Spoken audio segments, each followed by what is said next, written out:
Buenos días, vamos a dar un par de minutos y comenzamos.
Bien, pues yo creo que han pasado 2 minutos y por cortesía a todos los que se han conectado pronto, pues comenzamos. Comenzamos lo primero de todo dando la bienvenida a este segundo desayuno financiero organizado por el Círculo de Empresarios de Galicia Insignium Iberia EAF, cuyo título, pues como ven en pantalla, es la crisis bancaria y cómo proteger mi patrimonio ante un fracaso bancario. Un tema que ha surgido durante las últimas semanas por la caída del Silicon Valley Bank en Estados Unidos y cuya repercusión más importante en Europa pues ha sido la necesidad de intervención y de operación de UBS sobre Credit Suisse. Es importante contextualizarlo en el papel que juega pues, un asesor independiente como es Insignium, papel que no solo es acompañar a nuestros clientes en el asesoramiento, en el mejor posible asesoramiento independiente de su patrimonio, sino también en la gestión de su custodia bancaria, de la liquidez y en el buen entendimiento de lo que son prácticas como un depósito, un activo monetario de cualquier tipo y los riesgos y beneficios que implican este tipo de operaciones. La sesión de hoy la estructuramos en 2 partes, una muy breve en la que explicaremos lo que es Insignium para todos aquellos de ustedes que no estuvieron en el pasado 1 de febrero en el primer desayuno financiero, y automáticamente daremos paso pues, al tema central de hoy. Como hemos comentado a través del chat, siéntanse libres a lo largo de toda la presentación o posteriormente de escribir, van a estar ustedes silenciados, de escribir cualquier pregunta a través del chat o a través de preguntas y respuestas, y nosotros estaremos encantados al final de esta presentación de una media hora de contestar a todas las preguntas que sean posibles, y si no fuera posible, pues por supuesto contestarlas posteriormente. Los ponentes de hoy somos 2 Fernandos. Paso a presentarlos por orden de intervención. En este caso empiezo por mí mismo. Mi nombre es Fernando Hernández. Durante los últimos 25 años de carrera pues he gestionado y asesorado patrimonios privados y fondos de inversión. He tenido distintos cargos, desde analista, gestor de patrimonios, director de inversiones, cuento con una formación de máster en mercados financieros y un PDG en el IES. En los últimos años pues, he centrado mis estudios y mi investigación en todo lo que tiene que ver con la sostenibilidad dentro del mundo financiero.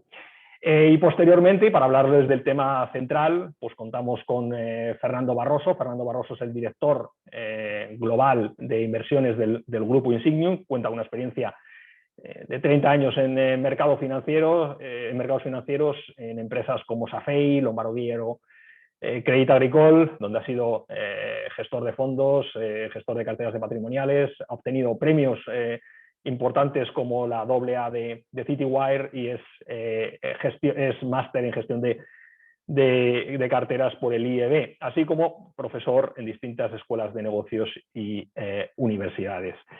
Bien, pues sin más dilación paso a esa parte introductoria de perdón para aquellos que estuvieron el pasado 1 de febrero, va a ser más breve que entonces, pero es bueno que sepan el por qué estamos hablando de esto y quiénes somos los que estamos hablando de lo que a continuación vamos a hablar, ¿no? Somos Insignium Iberia EAF, que pertenece al grupo Insignium. El grupo Insignium fue fundado en Suiza en el año 2012. Yo creo que es importante centrarnos en el segundo y el tercer punto que aparecen en pantalla. Somos como grupo una entidad independiente y ahora incidiremos un poquito más en ello, con el objetivo de ofrecer asesoramiento a nuestros clientes desde un punto de vista integral, ¿no? Y esto se suele denominar servicios de Family Office, en este caso de Multifamily Office. Somos, por definición y por procedencia, una entidad internacional que asesora o gestiona más de 800 millones de dólares y con centros internacionales en Zúrich, Miami, Madrid y Vigo. Estamos acostumbrados a colaborar con distintas entidades, con un gran número de entidades, de ahí también nuestra independencia y el motivo de la charla de hoy. Colaboramos en este momento con más de 30 entidades situadas en España, Portugal, Suiza, Luxemburgo, Reino Unido o Estados Unidos. En cuanto a Insignium Iberia, como parte de ese grupo del que les hablaba anteriormente, también somos una empresa, obviamente, de asesoramiento financiero independiente, que en el caso de España se denomina EAF, regulada por la CNMV, por supuesto. Y yo creo que es importante en este punto de independencia que comentábamos anteriormente cuando hablábamos del grupo, centrarlo en el caso español de forma muy, digamos, muy puntual en lo que es la independencia, por ejemplo, en el vehículo, en la gestión, en el asesoramiento, en este caso, sobre fondos de inversión, que es uno de los activos que más se utilizan por cuestiones fiscales a la hora de invertir en España. No recibimos, como entidad independiente total, no recibimos ningún tipo de retrocesión. Y estamos obligados, y yo diría aún más, encantados de ofrecer las clases más baratas de fondos de inversión a nuestros clientes. Esto significa que cuando elegimos un fondo, elegimos aquel que es más conveniente desde el punto de vista de costes para nuestro cliente. Bien, dicho esto, tenemos sede en Vigo y contamos con oficinas en Vigo y en Madrid. Somos un grupo local como Iberia EAF, pero pertenecemos, como decía anteriormente, a un grupo internacional, lo cual nos da esa cercanía, pero a la vez esa capacidad de una visión de corte global.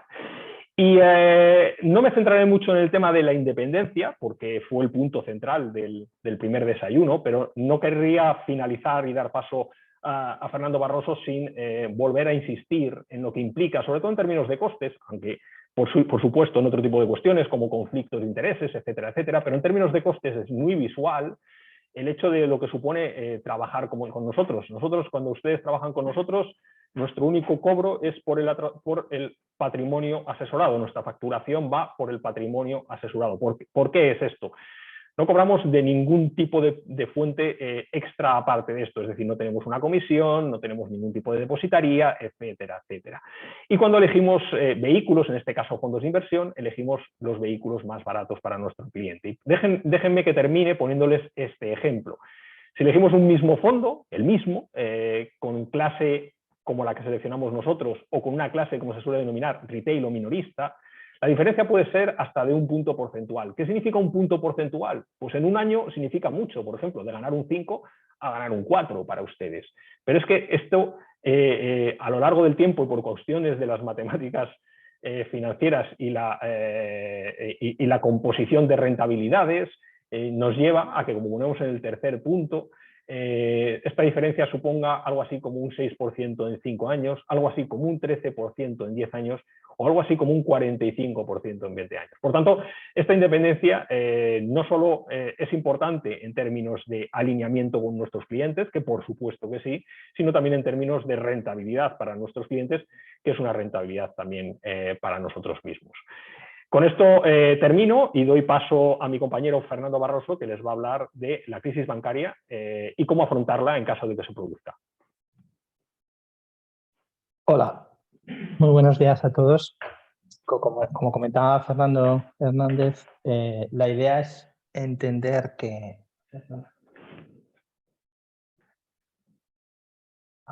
entender qué ha pasado.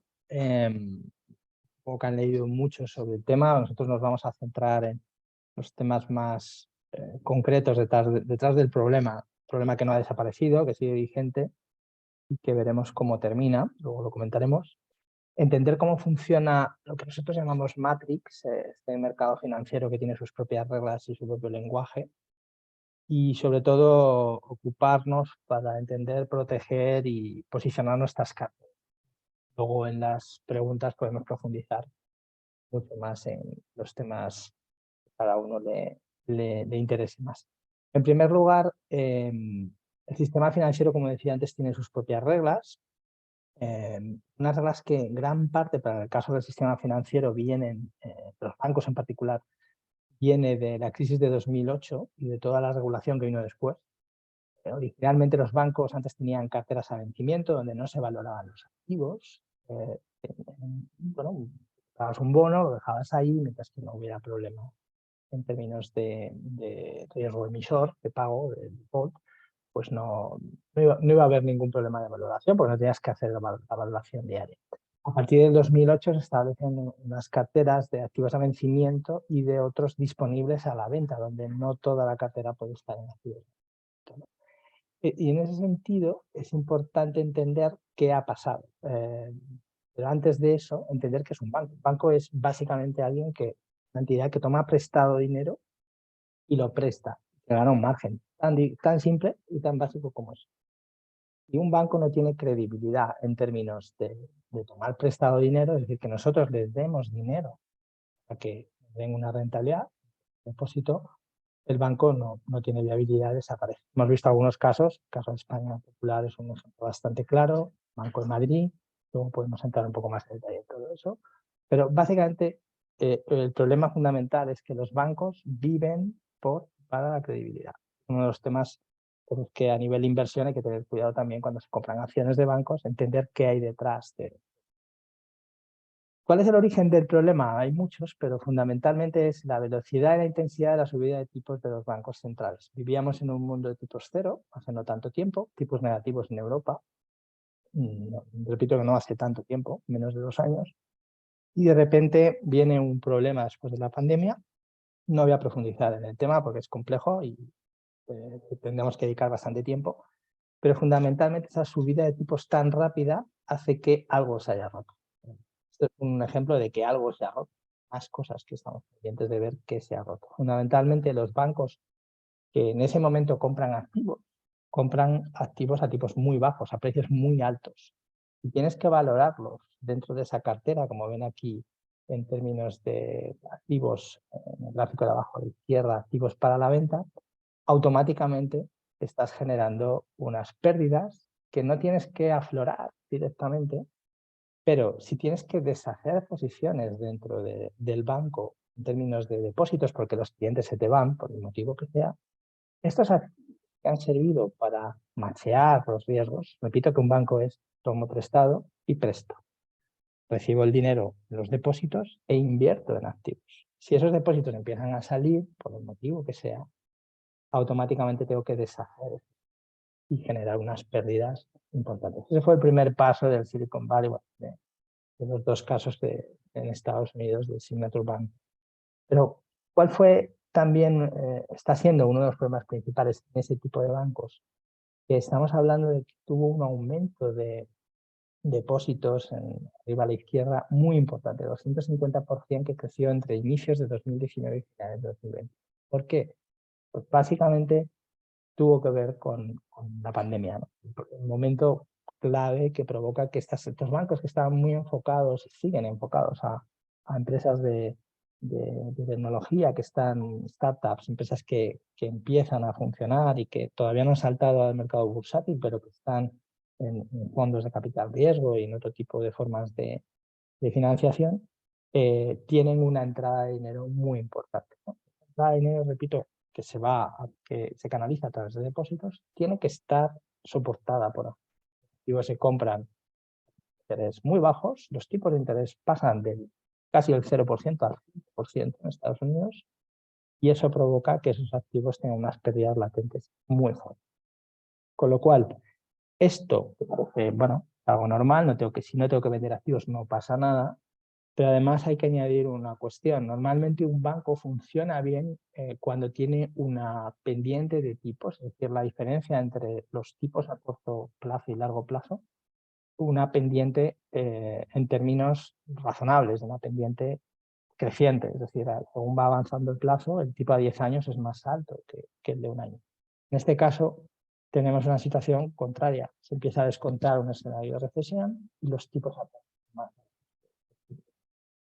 ¿Qué provoca esto? Un problema añadido, que si tú como gestor no has hecho una gestión adecuada, macheando esos flujos de compromisos de pago con tus ingresos o tus entradas de activos, tienes un problema. Y lo que pasó con este banco y con otros bancos es que tomaban el riesgo de depósitos, es decir, a nosotros nos pagaban depósitos a un día, a un mes, a 3 meses, los clientes, pero por otro lado los activos que soportaban esos depósitos tenían riesgos a 10 años, 15 años, 30 años. ¿Por qué? Porque buscaban una rentabilidad mayor para soportar esa situación. Con lo cual, en principio, lo más importante que hay que entender es que es, primero, un proceso acelerado de captación de depósitos que va soportado con activos que pierden su valor muy rápidamente. Al tener salidas de depósitos, tienes que deshacer esos depósitos y automáticamente ir al mercado a vender esos activos y asumir pérdidas. No en los que están en azul, que se mantienen a vencimiento, pero sí los que están disponibles para la venta. Digo, antiguamente esto no era un problema tan relevante en la banca, pero a partir de 2008 es un problema real. Perdón. Es importante entender también cómo se piensa en Matrix, cómo se piensa en este mercado, ¿no? Hay una falta de memoria bastante habitual y luego hay que tener en cuenta que todo está muy conectado. Hay un vídeo muy básico, muy simple, pero que explica cómo funciona la memoria en el mercado, ¿no? Y es importante entender qué ha pasado y tenemos que aprender de lo que ha pasado. No hay sonido, pero no, es bastante explicado.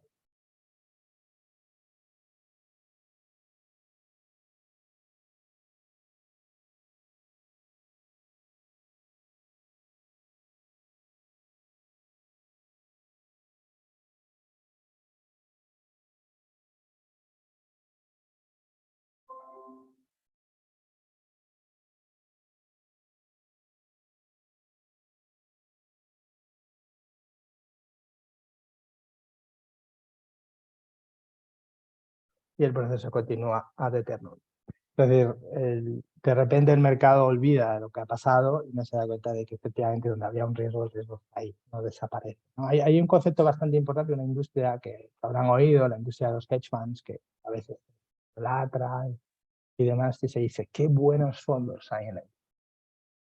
Pero la gente se olvida de que detrás de esa industria hay lo que se llama en inglés el survival bias, el sesgo del superviviente, es decir, todos los que están ahí han sobrevivido a un problema. Los que murieron no lo estamos analizando. Los fondos que han desaparecido no están en ese análisis. Con lo cual, cuidado con analizar las cosas con las conclusiones del futuro en lugar, o del presente en lugar del universo del pasado. Para nosotros, la pregunta es, ¿se ha solucionado el problema? La respuesta más fácil que habrán oído en todos los telediarios, en la mayoría de los analistas, no, esto no es 2008, no se preocupen. Era un banco raro que hacía cosas extrañas, muy inusual. Y como era muy agresivo, pues bueno, ha caído. Ha tenido que salir perdón, la Reserva Federal, el Fondo de Garantía de Depósitos, y está solucionado, todos tranquilos, sigan viviendo. Hay una parte de verdad en lo que dicen, bancos raros están, y aquí en este gráfico a la izquierda se puede ver que es importante en términos de que este es el Silicon Valley, es importante entender que cuántos préstamos estás dando con respecto a los que soportas aquí en el eje en horizontal, más a la izquierda estés mejor.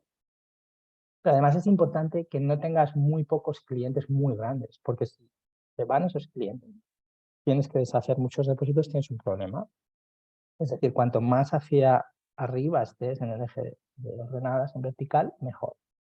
JP Morgan, ese efecto, ¿no? Claro, ¿dónde está Silicon Valley? Justo en el extremo.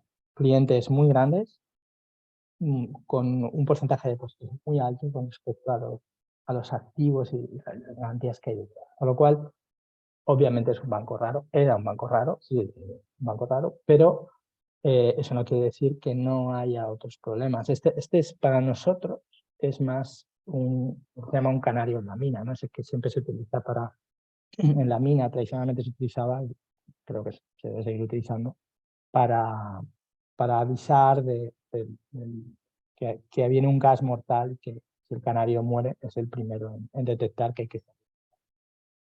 No lo vemos como un problema sistémico global, porque lo más importante es entender que el sistema del mercado está conectado. Ha sido un problema de liquidez, de pérdida de equilibrio, pero no de capital. Eso es importante porque nos habían dicho que los stress test de los bancos nos permitían, como una unidad de medida muy homogénea, decir, este banco es bueno, este banco no es tan bueno, porque su capital, su sociedad de capital no es bueno. No es así. Primero, los stress tests no están preparados para detectar ese tipo de desajustes de activos. Pero además es que esos stress tests, les aseguro que no están preparados para un estrés real. Es decir, el escenario macroeconómico que se plantea está muy lejos de ser escenario de... La respuesta es no creemos que es el fin del mundo, pero sí creemos que una subida de tipos tan rápida es el origen del problema y probablemente algo que ¿has tocado tú? Algo se ha roto. Y en ese algo se ha roto en el camino, esta puede ser una parte, hay otros temas, ¿no? Hay temas relacionados con los fondos de pensiones en Reino Unido que saltaron en octubre y que todavía no sabemos qué ha pasado. Entonces hay determinados temas que están por ver. La respuesta es realmente no podemos saber todas las consecuencias. Cuando nos dicen no se preocupen, nosotros nos ocupamos. Nos preocupamos y nos ocupamos en el sentido de que creemos que hay que estar preparados para... A ver, no puedo pasar. Ahora, no he pasado. Aquí. Ya digo, ocuparnos en el sentido de no solo en esa situación, sino en general. Luego lo veremos en términos de activos. Es obvio que esto va a tener consecuencias en términos de la capacidad de los bancos a poder dar préstamos. Este es un gráfico de los bancos de la zona euro y qué ha pasado en términos de préstamos a familias. Es algo que sí, las condiciones en términos de financiación van a tensionar en Estados Unidos, en Europa fundamentalmente. Pero nosotros aquí hacemos una reflexión fundamental. Siempre que les diga a un político o un ejecutivo de una entidad que obviamente tiene conflicto de interés, nos dicen, no se preocupen, está todo controlado. Nosotros decimos, cuidado. Esto es como cuando en los equipos, los deportes, fútbol, baloncesto, sobre todo fútbol, confirman al entrenador y dicen, bueno, el entrenador está confirmado. Obviamente ya tienen la alternativa y le quedan 2 semanas. El siguiente partido le van a... No siempre es el caso, pero al final el político tiene un objetivo, el central de turno, de tranquilizar, porque puede que no haya un problema sistémico que se convierta en un problema sistémico. El pánico acelera los procesos. Los mercados financieros, el mundo Matrix que nosotros llamamos, tiene un componente psicológico enorme.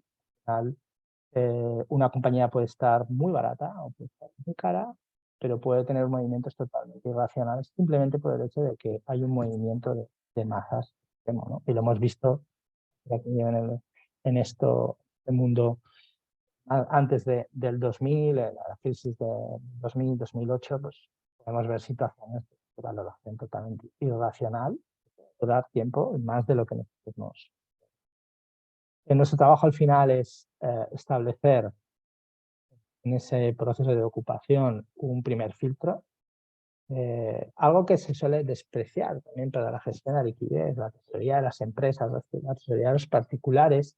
No, yo estoy tranquilo porque tengo un 30% en cash y depósitos, no tengo riesgo. Son frases que se suelen utilizar un poco psicológicamente para autodefendernos o sentirnos bien. La realidad es que lo que hay que mirar es el orden, se llama el orden de privación. Cuando una empresa quiebra, no hay que pensar que la empresa va a quebrar, porque hay que actuar como en el caso del seguro contra incendios en la vivienda. Estamos pensando todos los días que se nos va a quemar la casa, pero hay que tener un seguro por si se quema. El orden de privación en el cobro establece que primero que cobra siempre Seguridad Social a Hacienda, eso es obvio, siempre está así, y después vienen una serie de activos, ¿no? El nivel de mayor acceso a esa liquidación o más rapidez y más cantidad es lo que se llama seniority o nivel de capacidad, repito. En ese sentido, los bonos normales, los bonos senior, los bonos estándar, son los que van por delante. Del equity, obviamente, no voy a entrar en todo, pero básicamente los activos normales, las letras, los bonos del tesoro, los bonos de las compañías. Hay mucha complejidad en todos estos activos y es importante tener un asesor al lado, porque no es lo mismo un bono financiado, unas acciones precedentes, no es lo mismo cocos, que ahora saben que famosos. Son activos que no, en sí per se no son ni buenos ni malos, sino que hay que entender qué hay detrás y nos tienen que pagar por el riesgo, ¿no? Y es importante que rompamos un poco con esas tautologías simplistas falibles que suelen comentarse. Ladrillo nunca cae, no se preocupen, son totalmente seguros, ¿no? Los depósitos no son totalmente seguros. Hay un depósito, un tema establecido para que tengan una garantía en cada país distinta, normalmente 100.000, en otros países 100.000, otros 150.000, pero no son plenamente seguros. Los depósitos están en el balance. Si el banco quiebra, tú pierdes ese dinero, excepto en la cantidad de garantía del depósito. El banco no te va a dar nada. Si tú tienes unos bonos de ese mismo banco, la negociación es infinitamente menor. Entonces, es importante que entendamos cómo estamos posicionados en ese sentido y luego también entender en qué país estamos. Luego lo hablaremos, pero en el caso de los fondos de inversión y más cuando son traspasables, pues tienes una diversificación, una capacidad de control de riesgo muy elevada. Pero bueno, ya repito, más allá de las crisis globales tenemos ejemplos bastante cercanos, lo he comentado, Banco de Madrid. Y en ese sentido hay que entender, ya sea una entidad nacional o una internacional, que, repito, es un tema de credibilidad. ¿Sí? Y es un problema binario, esto es 0-1. Es decir, tener una cartera que está muy bien o está muy mal en términos de rentabilidad. Aquí estamos hablando de perder el patrimonio. Perder el patrimonio que nos ha costado mucho tiempo tener durante muchos años, ¿no? Con lo cual, repito, son conceptos que a veces se confunden de qué es rentabilidad, qué no es rentabilidad, cuando realmente lo que estamos hablando es de viabilidad más que de rentabilidad. En términos de riesgos, bueno, aquí hemos puesto una frase muy futbolera, pero bueno, fundamentalmente siempre dice que este es Paolo Maldini, aquellos que conocen del mundo del fútbol, un grandísimo jugador del Milan, que dice que si tienes que hacer una barrida, un tackle, ya he cometido un error, ya voy mal. Entonces, nosotros lo que decimos es, esta reunión, esta presentación está muy bien, que ha surgido cierto temor, pero es importante que entendamos que esto debería hacerse siempre. Pero este tipo de análisis tengo que hacerlo con la capacidad que tenga, con mis conocimientos y mi formación, y ayudado por terceros, ¿no? Y en ese sentido, tengo que buscar aquellos activos, dependiendo del ciclo económico, dependiendo del riesgo que quiera asumir. ¿Esto quiere decir que no puedo tener depósitos? No, quiere decir que los depósitos los tienes que tener en su justa medida. Están remunerados muy por encima de otros activos, en algunos momentos, y dependiendo de las entidades, puede ser. ¿Quiere decir que no puedo tener cocos? No, quiere decir que entiendas que es un coco.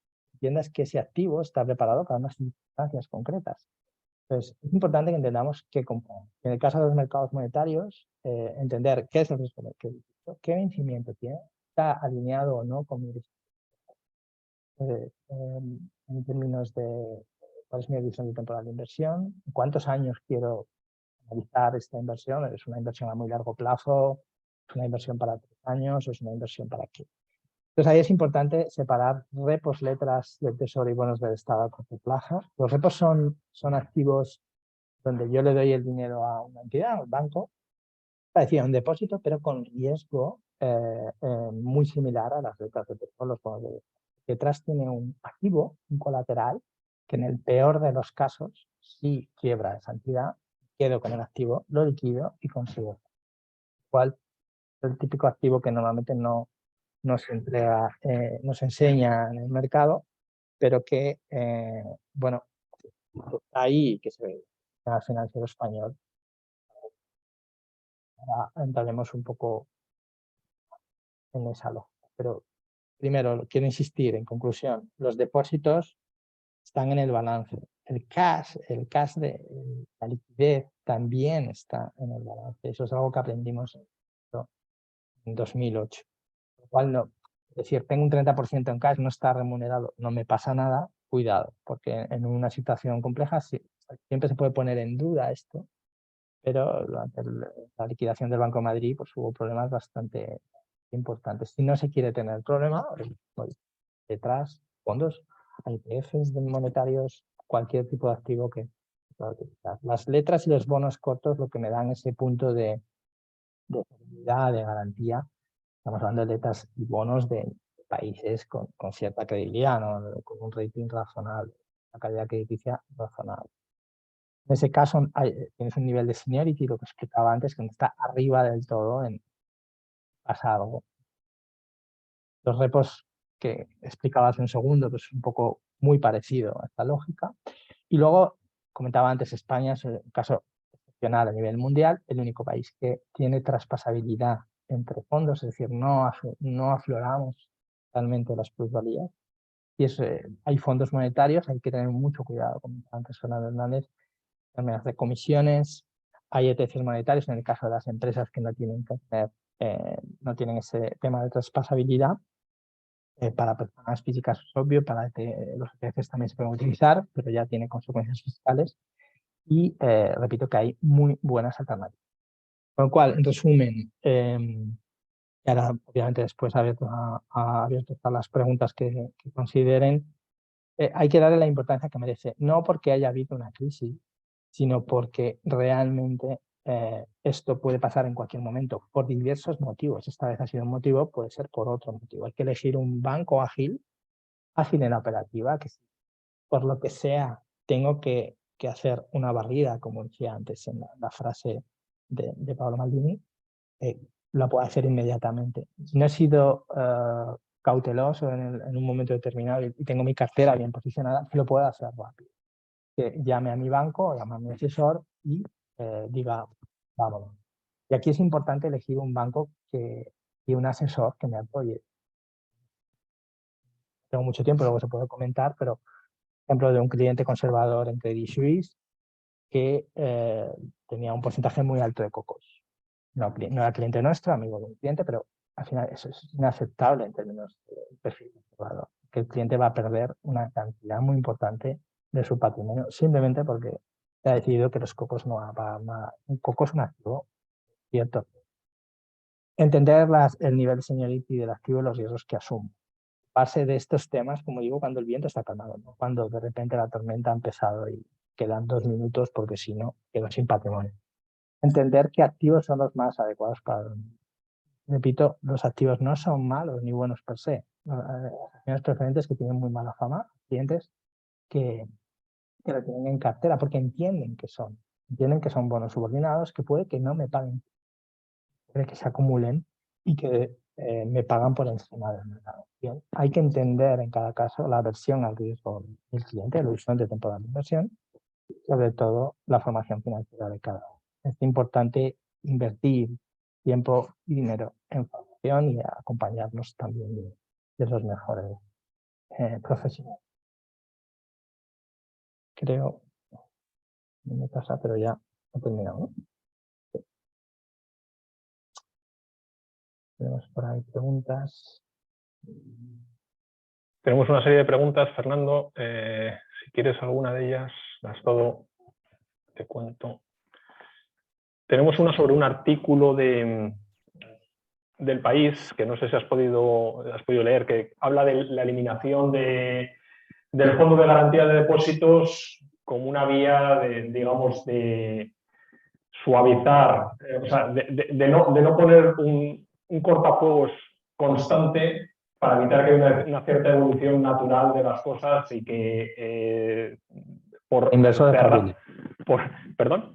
Inversor espabile, ¿no? Efectivamente, y ya no solamente que el inversor espabile, lo que viene a decir es si estás portando constantemente los problemas financieros que puedan surgir, lo que vas a provocar es una crisis en el futuro más potente de las pequeñas crisis que de forma natural se van produciendo habitualmente. Es una idea un poco liberal o digamos, sí, liberal de ver la economía. No sé qué te parece. Yo soy de la opinión de que realmente las cosas tienen que fluir por su propia naturaleza, pero obviamente tenemos un problema de formación muy, muy grande, no ya en España en particular, formación financiera. No se ha invertido, a lo mejor no se ha querido invertir. Puedo decir que esa asimetría de información permite que los bancos ganen más dinero del que normalmente ganarían. Es decir, si un cliente estuviera totalmente formado, tuviera un servicio profesional de asesoramiento, estaríamos hablando de que se evitarían muchos problemas. Pero la realidad no es esa, es que es un mundo de Winnie the Pooh, realmente no es. Pues, yo estoy de acuerdo que papá Estado central de turno, o llamémoslo como queramos, no puede estar salvando sistemáticamente el descarriado que se va a comprar un activo que no está cubierto por nada a cambio de que me den un 6% anual y cuando haya algún problema que papá Estado me salve, estoy de acuerdo, porque al final lo pagamos todo. Pero yo creo que antes es necesario acelerar para la siguiente generación desde ya un proceso de formación financiero en las escuelas que no se está haciendo y no sé por qué no. Hay entidades y asociaciones que lo están haciendo. Entonces yo mantendría el sistema por ahora porque además lo pagamos todos. Creo que parece que esto lo esté poniendo el gobierno de turno. Este dinero lo ponemos las entidades financieras. O sea que primero los bancos y ahora también ya la SEAFs y otras entidades vamos a aportar a ese fondo de garantía de depósito. Entonces, es un dinero que sale de las comunidades. No, a mí no me parece mal que exista, pero para quitar ese paraguas hay que formar. Hay otra pregunta que puedes leer, Fernando, el Sí. modelo de regulación bancaria. El modelo de regulación bancaria en Estados Unidos es diferente a Europa. Son los bancos regionales, que sin embargo aporta riesgos añadidos y concentración inmobiliaria comercial. Tasas especiales en Estados Unidos. En todo caso, es un aviso para adelante. También podemos tener bancos con problemas. Es cierto que el sistema financiero americano es bastante peculiar y la parte de los bancos regionales es cierto. También hay un tema con bancos sectoriales y determinados sectores en Europa que también hay que tener cuidado. Obviamente Estados Unidos y Europa en ese sentido no son iguales, pero sí el problema de depósitos, de potencial salida de depósitos, que no lo he comentado en detalle, hay un gráfico y al final que se podría ver que está entrando mucho dinero en el mercado monetario y está saliendo dinero de depósitos. Ese proceso se acentúa. El problema no es tanto de que los bancos regionales estén ligados al sector inmobiliario, que no ha sido el caso del Silicon Valley, porque el Silicon Valley no es tanto el sector inmobiliario como el sector tecnológico, sino que tenemos un problema de desajuste entre tu capacidad de captar dinero y tu capacidad de invertir. Entonces, tienes que salir al mercado a vender activos y a venderlos con pérdidas importantes. La mayoría de los bancos lo van a poder aceptar, pero yo tengo la opinión, no por este tema, ya antes de 2008, que el sistema financiero en las últimas décadas terminará siendo un juego de muy pocos bancos, muy grandes para caer. Y en ese sentido, el juego de los bancos regionales, y repito que no es solo de Estados Unidos, es un tema bastante más peligroso, pero también más fácil de controlar para un regulador. Cierto que el ciclo no es el mismo. El sector inmobiliario en Estados Unidos, la mayoría de las hipotecas son a tipo fijo, con lo cual el problema que estamos teniendo aquí de subida de coste de financiación y problemas para determinados endeudados a pagar sus hipotecas no es un problema que esté ocurriendo en Estados Unidos, pero el sector inmobiliario se está desplomando. Pero lo que se ha parado es la actividad. Realmente no hay un problema tan... En conclusión, estoy de acuerdo en que no es una historia trasladable, pero es importante lo que comentábamos antes, los mecanismos de interconexión del mercado financiero son muy profundos. Y un problema que surge en un banco regional en Estados Unidos puede terminar siendo un problema que está ya a nivel global. Lo que Credit Suisse ha sido una historia un poco diferente. Pero bueno. Un banco fracasa suele ser un hecho muy contestado en el sector, así que prácticamente da igual que tu patrimonio esté en el banco A o B en Estados Unidos, que le ofrecería un cliente para proteger su patrimonio de un fracaso generalizado en el sistema bancario. Hemos hablado antes, yo creo que primero no da igual en qué banco, porque obviamente si hablamos del fin del mundo financiero, pues bueno, nos cae, mañana viene lo que la gran roca y del mundo desaparece, pues no tenemos nada que decir. Pero en términos de entidad financiera, lo explicaba antes, no es tanto la entidad financiera, y que es importante en términos de agilidad, de dinamismo, sino que no tengamos activos ligados a la entidad financiera donde tenemos el patrimonio. Es decir, yo si estoy en el banco X, no tengo por qué tener depósitos del banco X, bonos del banco X y fondos del banco X. No estoy obligado. ¿Por qué lo hago? Porque el comercial de turno me mete por los ojos ese tipo. Y yo estoy en el banco X, incluso aunque sea un banco no tan bueno, y el banco X quiebra y tengo fondos monetarios, fondos en renta variable, fondos en renta fija, oro, lo que sea, esos activos son míos, pues el cliente, no están en el balance del banco. Puede tardar más o menos, y los que hayan visto la liquidación del Banco de Madrid lo han visto en detalle, tardaron unos meses.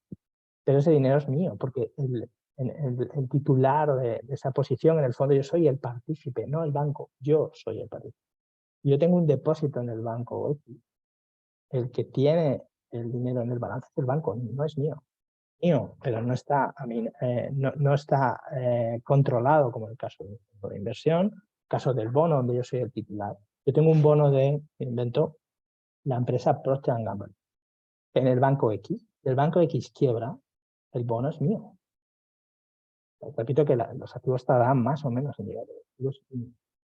Si yo tengo dinero en depósitos, los activos, igual es importante, repito, no es igual estar en el banco A o B, pero lo que no es igual es tener activos ligados al balance del banco X, ¿eh? En lugar de tener activos que están fuera del balance. Caso de Credit Suisse, dicen, el problema de Silicon Valley Bank está bien explicado e entendido, y en el caso de Credit Suisse ha sido la credibilidad y el riesgo. Es buena pregunta, no tenía mucho tiempo para explicarlo, lo he puesto ahí un poco por encima. Credit Suisse es un problema de mala gestión durante mucho. Ha habido problemas en industrias, dentro del sector financiero, en la parte de hedge funds, en la parte de private equity, en mil cosas donde Credit Suisse ha una gestión lamentable, pero que ha caído como consecuencia de esto. En unas condiciones normales, Credit Suisse podría haber sobrevivido unos años, ampliando capital, lanzando la pelota para adelante, patada al bote a seguir. Y ese esa idea de que Credit Suisse podía haber sobrevivido está clara porque lo hemos visto en otras ocasiones, lleva muchos años funcionando así. Pero que cualquier soplo, cualquier situación de pérdida de credibilidad en el sistema podría haber hecho caer, y lo ha dicho el regulador suizo, lo ha dicho el Banco Central. Si dejamos caer a Credit Suisse, podríamos haber provocado un riesgo sistémico, porque Credit Suisse, quiero que lo piensen así, como cualquier banco grande, por muy mal gestionado que esté, está interconectado con muchos otros bancos de mucha calidad. Si esos activos desaparecen, por lo que sea, los bancos en cuestión tienen problemas. Y esto al final, como se suele decir, un banco es pura credibilidad. Tú dime qué banco quieres que tenga problemas, y si tiene un tamaño no muy grande, te vas allí con 500 actores y televisión en tiempo real diciendo que no te devuelven el dinero, y el banco quiebra, poco le va a afectar. Porque al final la credibilidad está en que ese banco me va a devolver el dinero que yo le he dado. Hablo de depósito. Repito que los fondos es una historia distinta. Entonces, si nosotros mañana nos enteráramos que nuestro banco no nos va a devolver el dinero, automáticamente eso, elevado a n, multiplicado por millones de personas, hace que ese banco pueda. El Credit Suisse, repito, ha sido de forma preventiva, pero si se hubiera dejado, probablemente el propio sistema financiero va cerrando las puertas a estas entidades. Incluye que va a haber un problema sobre lo que se llama la profecía autocumplida. Tú crees que Credit Suisse va a quebrar, le cierras las puertas de la monetario, le cierras las puertas de los mercados de crédito y tienes un problema porque te has... En parte es lo que pasó con el Banco Popular. El Banco Popular podía haber sobrevivido años así, sí, perfectamente, porque el Banco Popular de un día para otro, casi en 2 semanas, se descapitalizó. Porque repito que el capital no es el problema. El capital que quieras, sí. Y mañana te cierran el mercado, te quedas sin aire. El mercado financiero, el mercado de crédito es el que te da la garantía. Creo que están todas, no sé, en otros sitios. Sí, de momento están todas, ¿no? ¿Alguna pregunta más que quieran trasladarnos? Muy bien, pues si no hay ninguna pregunta más, darles las gracias una vez más por la presencia, por aguantar ahí. Hemos cumplido con los tiempos, que es una cosa que también para nosotros es importante. Su tiempo es importante y, por supuesto, queremos hacerlo lo más conciso y concreto, y Fernando ha sido, yo creo, que muy claro en este sentido. Por supuesto, van a recibir la grabación y, por supuesto, estamos a su servicio para cualquier pregunta, para cualquier cuestión y, por supuesto, para atenderles en todo lo que necesiten. Hasta el próximo Desayuno Financiero. Un saludo. Muchas gracias. Buenos días a todos.